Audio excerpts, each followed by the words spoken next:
expected. Right when I was just doing my work.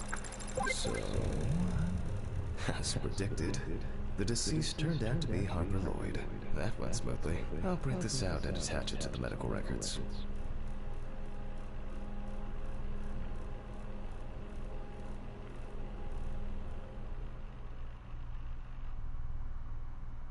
I wasn't sure it would amount to anything, but the World Wide Web has been a blessing for speeding up my work. Great, now I can go back to my inspection. Okay, back to the medical side. I'm adding the name of the Time to deceased. open them up. I'll start the internal examination by taking fluid from the victim's brain. A needle inserted through the nose will do the trick. Okay, I can If do the that. victim was alive when she fell into the well, she must have swallowed water fighting for her life. And then diatoms, characteristics of pooled water like a well, got into the body. In the meantime, I'll check the sample under the microscope. I'm sure that these algae traces will be found in the samples taken from the well where police found. Now I need to adjust the knobs properly and place the diatom in the center. I won't even notice an army of diatoms from this distance. Great, the aperture still needs adjustment. Oh, I'm finally starting to see something here. It's not a dirt man. Perfect.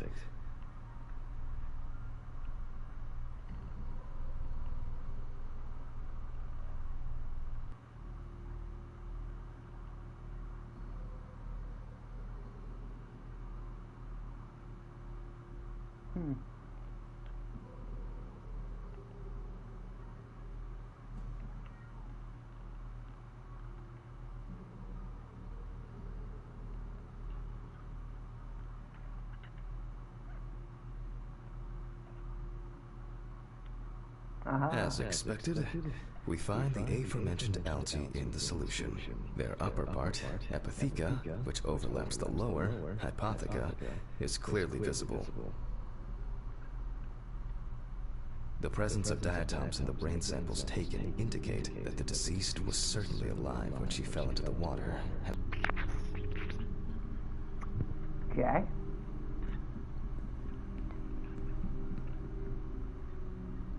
Since there were diatoms in the brain, it means that many more of them must have entered the body. Studies of the rest of the organs will most likely confirm this hypothesis. Okay. I can finally get to the practical part. I must be extra careful because the skin of the deceased is very stretched. I wouldn't want an explosion here.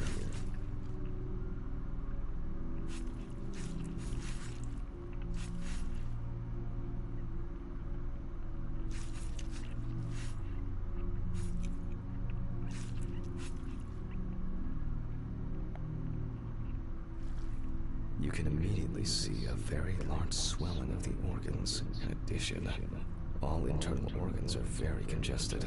I proceed to remove the ribcage. It's easy to see that the ribs have been imprinted on the lungs. So, I'm going to start by drawing blood from the lungs for testing for diatoms. If diatoms were only present in the lungs, this would mean that the victim was placed in the well after death, and the perpetrator wanted to get rid of the corpse in this way.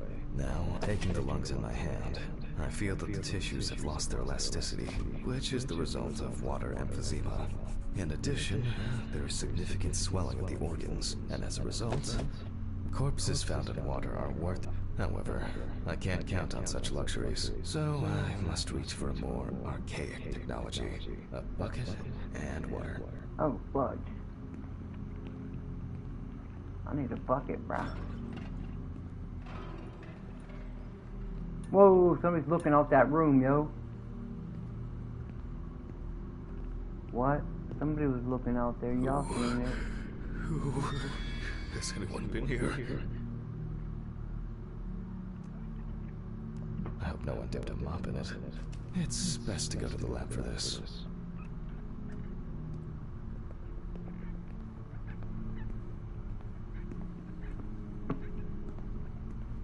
Historically, the lung float test is used to detect infanticide. The water should be at room temperature.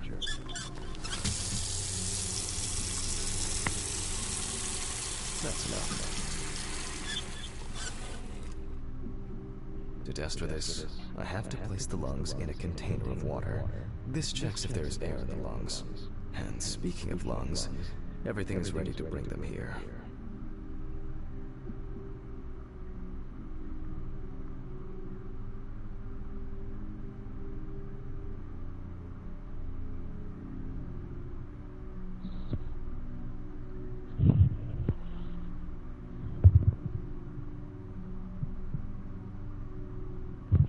Alright, hold on.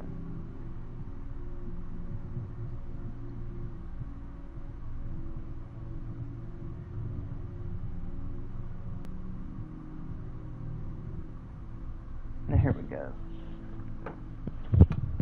Nice. Oh, droopy water. Let's go. Let's go get the lungs. Oh, Jesus. Oh no! Just give me the damn lungs. Of course, such a study isn't without flaws. Air may have entered a newborn's airways during resuscitation attempts. Gases released during decomposition could also give a false result.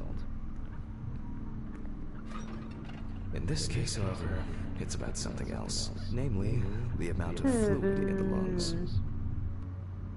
To test for this, I have to place the lungs in a container of water and wait to see if they fall or if they will float on the surface. Kitty. Oh. Just as I assumed, It went down like lungs the collapsed Titanic, easily. bruh.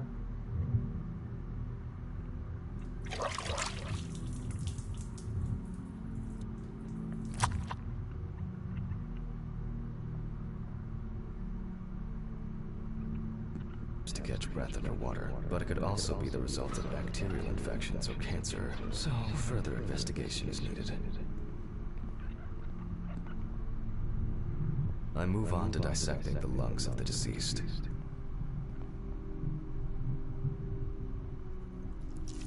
You can hear the distinct, very unpleasant crackling of the tissues being cut through.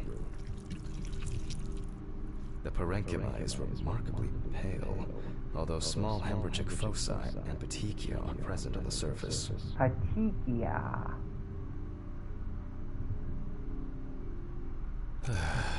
All right. Now, I will check the collected fluid under a microscope. If we find 20 diatoms on the slide, it can be considered drowning, and our result is not false positive due to possible contaminations. Let's see. Although I expect we'll find them easily.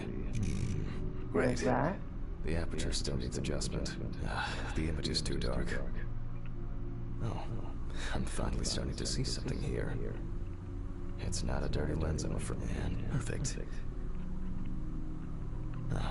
As expected. In solution, the diatoms are clearly visible. There are smaller and larger clusters of them. There will definitely be more than 20 of them. I'll make a note of all this. So far, this case looks pretty standard. It's clear from the beginning that it's drowning. Well, the procedure requires me to check everything anyway.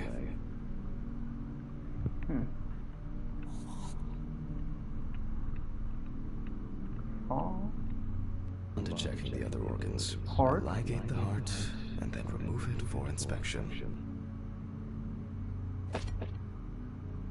Whoa, damn. Strongly developed putrefactic hemolysis of the organ can be seen at first glance. Apart from that, no signs of a heart attack or other heart disease. Okay. I move on to the next organ. This time, it's the liver.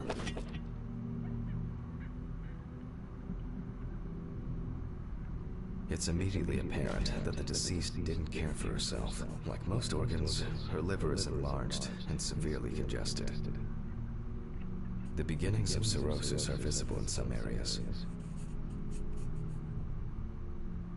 I transfer the organ to a board and proceed to dissect.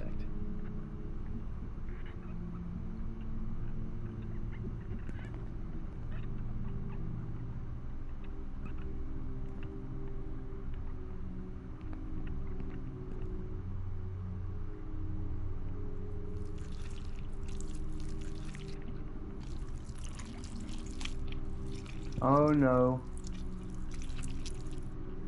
Whoa. The cross-section clearly shows dilated veins and many small hemorrhagic foci.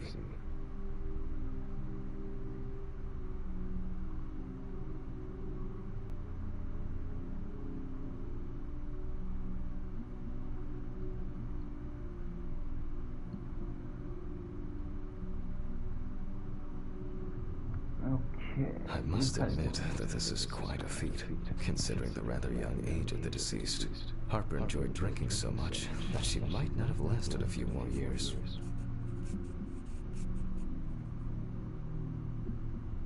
I move on to the stomach. I take a sample of the fluid for testing. Oh no. Why?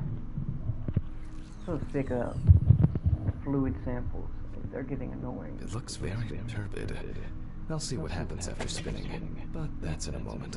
Now, I carefully ligate the organ, then cut it off. It's enlarged, probably full of putrid gases. I transfer it to the board and carefully open it, checking the contents. Okay. Will do.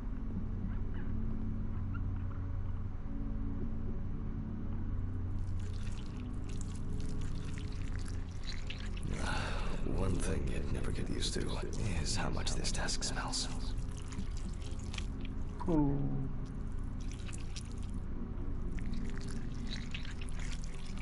Okay, the stomach is full of fluid, so let's check the diatoms.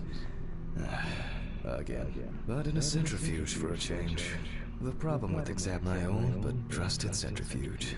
Ideal for my own but trusted centrifuge. Ideal for all the fluid tests I need to perform during an autopsy. Damn it.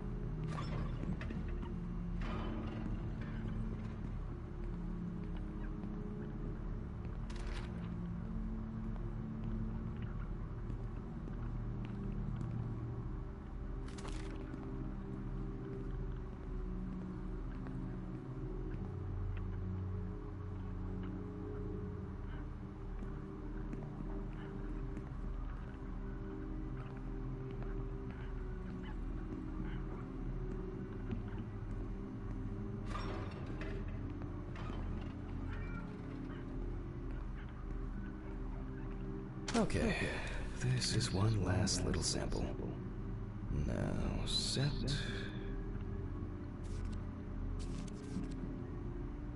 35, 25.